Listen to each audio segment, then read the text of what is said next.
Мен 1989 жылғымын. Отбасылымын. 5 жасар ұлды тәрбиелеп отырмын. Ата-енем, қайын-ініммен бірге тұрамын.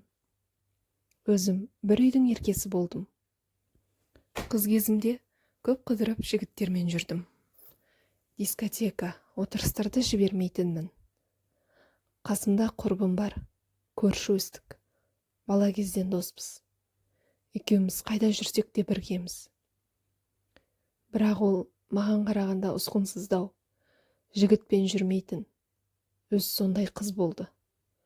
Сөйтіп, шағын ауыл болса да жүріп, біраз нәрсені көріп қалдым.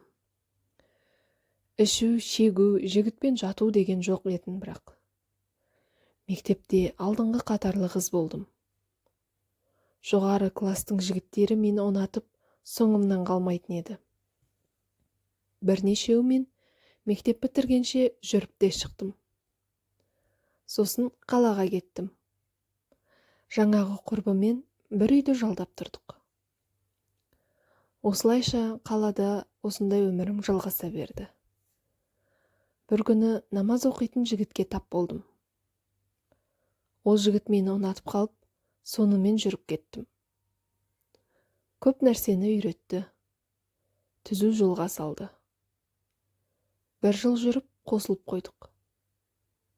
Екеуміз үйленетінімізге сенімді болдық.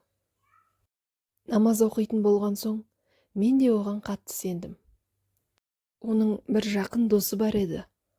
Ол үйленген, балалары бар. Сол жігіт өртте қатты күйіп қалып қайтыс болды. Сосын менің жігітім, оның жесірі мен балаларын жетімсіретпеймін деп, сонымен некеге тұрып, үйіне кіргізіп алды. Маған, бәрін досым үшін істедім. Солай болу керек. Ал сен екінші әйелім боласың. Сені тастамаймын, жақсы көремін деді. Намаз оқитындар бәрін жеңіл-желпі ойлай салады екен. Оған қой дедім.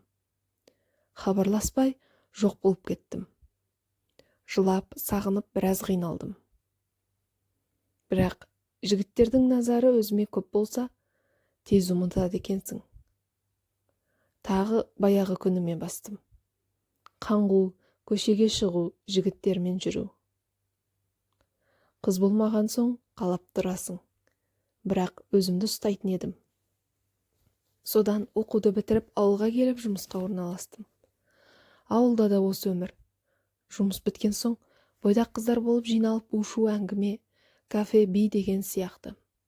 Сөйтіп жүргенде ауылдас жігітпен таныстым. Ол Астанада оқыған. Қалада жұмысы бар. Менен 5 жас үлкен. Жап-жақсы жігіт екен. Соны өзіме қаратып алдым. Жүре бастадық. Телефонға маза жоқ. 7 сайын мен үшін келетін ауылға. Кейде мен барам оған қалаға. Қыз емес екенімді айтып едім, ол жеңіл қабылдады. Онда тұрған түк жоқ. Қазір қыз деген жоқтың қасы ғой деді де қойды. Содан оған деген сезім пайда бола бастады менде. Біз 1 жылдан аса жүріп отау құрдық. Ол болса қалада, мен ауылда ата-ененің қасында. Қасына шақырмады. Өйткені қалада үйіміз жоқ. Өзі біреудің үйінен бір бөлме жалдап тұратын еді. Енем де, барма, ақшасын жинасын. Күйіңді көрмесең өлесің бе? Жұрттікі айлап, жылдап жұмыс кезіп жүреді. Біздікі қайта 7 сайын келіп тұрады деп маған ұрсып алды.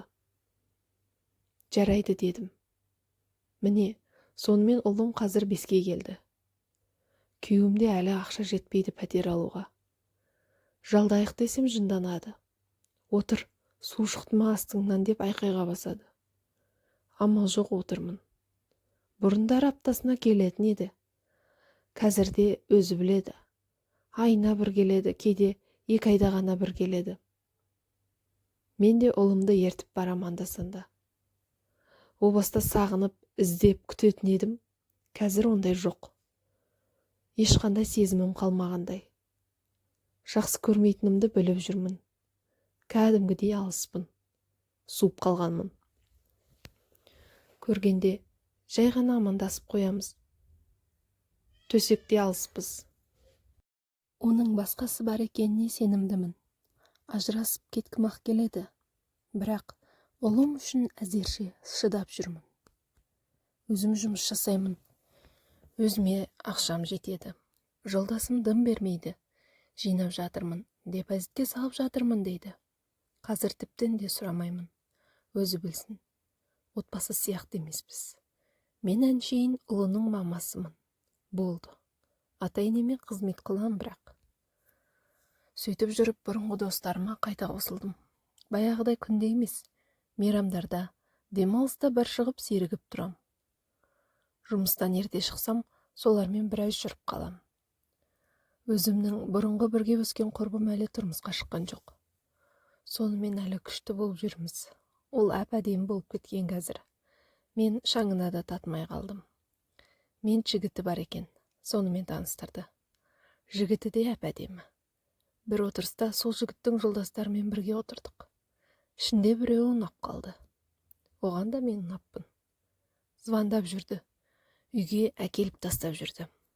Бірақ күйеуім бар десем де дым қылмайды дейтін.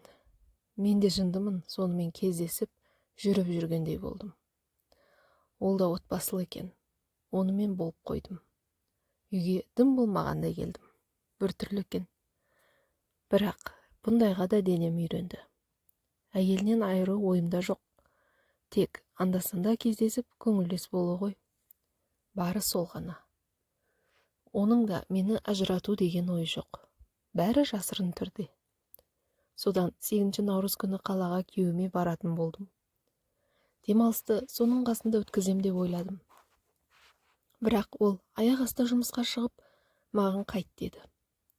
Ашуланып ауылға келдім. Жаңағы құрбыма бардым. Кешке кафеге шығамыз, мейрам ғой. Біздің үйге қона кетерсің. Бәрібір қалада деп ойлайды ата-енең. Деген соң келістім. Кафеге бардық.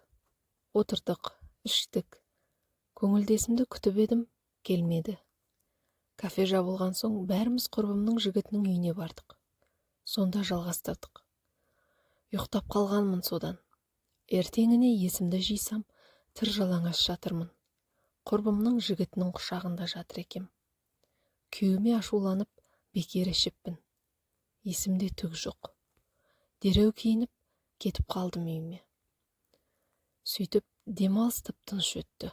Құрбым да хабарсыз. Содан жұмысқа шыққанда құрбым келіп быт-шытымды шығарды. Мен сол түні өзім жабысыппын ол жігітке. Құрбымды тыңдамай біраз сөз айтыппын. Ол ренжіп кетіп қалыпты. Ана жігіт те, мен де есімізді білмейміз. Болдыңдар ма деп сұрағанда құрбыма жоқ дедім. Жігіті де солай депті. Бірақ ол жігіт менің көңілдесіме бәрін айтып қойыпты. Екеуі бірігіп, мені мазақ қылып жүр. Неше түрлі SMS жібереді. Көргенсіз видео суреттер жібереді. Осылай істейік деп, алма-кезек екеуінің айтпайтыны жоқ. Сыйламай кетті мені. Көңілдесім егер менімен кездеспесең, жалаңаш суреттеріңді күйеуіңе жіберем деп қорқытады. Мен амалсыздан тағы да кездесіп жүрмін. Ал құрбым болса, менімен мүлде араласпай қойды. Байымның түрі анау.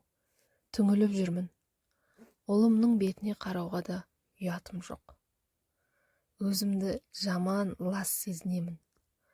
Осылайша мен түзу жолдан тайып кеттім. Асылып өлгім келеді. Бәрін мені жазғырарсыңдар. Өзіме де сол керек. Тыныш жүргенімде ғой, бәрі басқаша болар ма еді? Әлде баяғы намаз оқитын жігіттің екінші әйелі бола салатын кісімін. Мүлде басқа тағдыр күткен шығар. Барлығына өзім кінәлімін. Намазға жығылғым келеді. Бірақ кешірілмес күнәларды үст-үстіне жасап қоя берем. Қалай дұрыс жолға түссем екен? Өтінем, маған ақыл кеңестеріңізді айтыңыздаршы.